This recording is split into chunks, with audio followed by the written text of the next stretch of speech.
Tagad arī stūra sitiens. Un bumba ir vārtos. Spēles 15. minūtē izvirzās vadībā. Šoreiz mēģināsim saprast, kas tad tur notika. Tā arī nesadalīja Musā ar vienu no partneriem, kurš tomēr tagad arī Rīgas šis moments tiks parādīts. Te jau nemaz nevar nekādas diskusijas būt. Galo jau sastāv. Kompensācijas laika minūte Režinaldu un 1-1. Rīga izvirzās vadībā 2 spēles skaitā.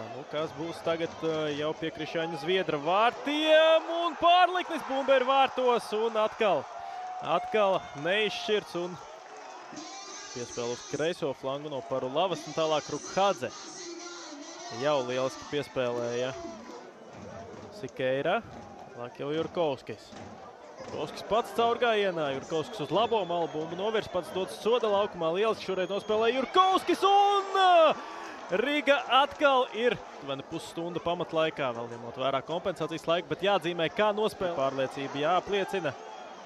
Dudzī atkal kājās bumba ar šim futbolistam. Tālāk ar vārtiem centrējums un 3-2.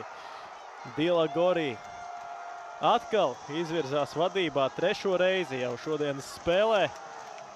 Sanāca, diemžēl, ieminēties par to, ka tieši Musā un Goms diezgan disciplinēti spēlē, kā tomēr šeit izcili izbūvē savu uzturu. Lielisks noslēgums. Skatāmies atkārtojumā, atkal aktīvs bija Dudzī. Tālāk lieliski piespēle uz Kikabidze un Kikabidze aizsūta bumbu līdz no maiņas iznākušajam Manofam.